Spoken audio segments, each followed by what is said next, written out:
বন্ধুরা, মুর্শিদাবাদের সবথেকে জনপ্রিয় স্থানগুলির মধ্যে অন্যতম হচ্ছে হাজারদুয়ারি প্রাসাদ, যাকে কেন্দ্র করে মুর্শিদাবাদের মূল পর্যটক কেন্দ্র গড়ে উঠেছে। এবং এই হাজারদুয়ারি প্রাসাদ এর ঠিক বিপরীতেই রয়েছে মুর্শিদাবাদের একটি ঐতিহাসিক এবং সবচেয়ে বড় ইমামবাড়া অথবা ইমাম বাড়ি। আজকে বাইরে ও ভেতরে পুরো দৃশ্যটা দেখাবো তোমাদের। তো চলো শুরু করা যাক।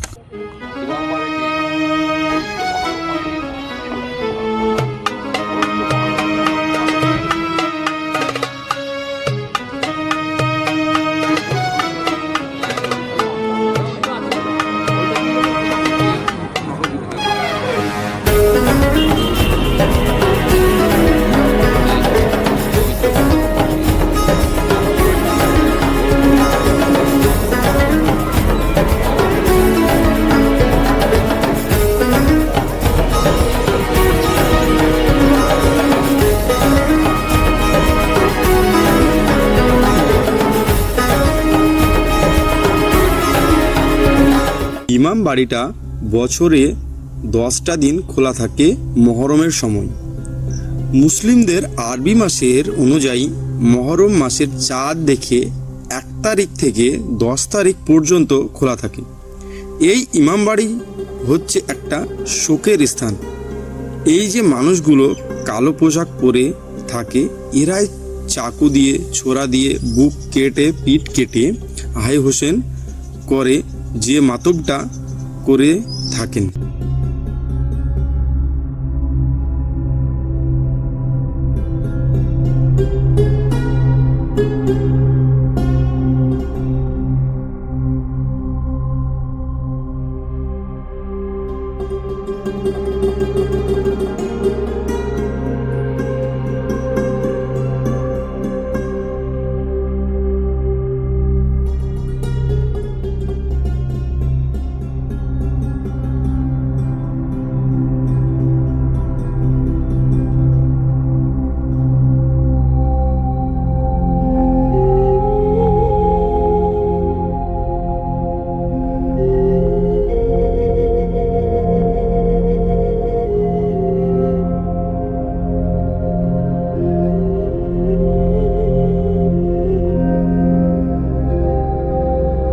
এই মহরম মাস উপলক্ষে খোলা হয়, সব ধর্মের মানুষের জন্য খুলে দেওয়া হয়।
এই ইমামবাড়িটা বাংলার নবাব তথা সিরাজদৌল্লা তখনকার সময় 7 মাসে নির্মাণ করিয়েছিলেন। তখনকার নবাবের সময় এই ইমামবাড়িটা নির্মাণ করতে খরচ হয়েছিল 6 লক্ষ মুদ্রা। এই ইমামবাড়ি যে এখন বর্তমান দেখছেন আপনারা, এর আগে কিন্তু এত বড় ছিল না। এর আগে যে ইমামবাড়িটা ছিল এর থেকে অনেকটাই ছোট ছিল। এটা সিরাজদৌল্লার চন্দন কাঠ দিয়ে 1955 সাল থেকে 1956 সালে বানিয়েছিলেন।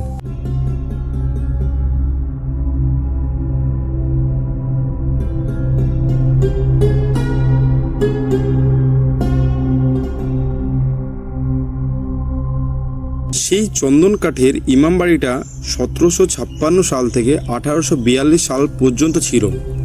ইমামবাড়িতে মেলা চলাকালীন আগুনের কুণ্ডলী সিরাজের চন্দন কাঠের বাড়ি পুড়ে ছাই হয়ে যায়।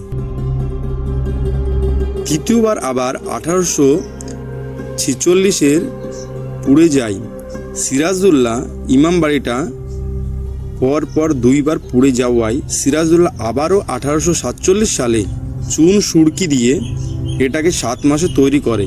এর নাম দেওয়া হয় ইমামবাড়া। তারপর থেকে এটা ধর্মীয় স্থান হয়ে ওঠে।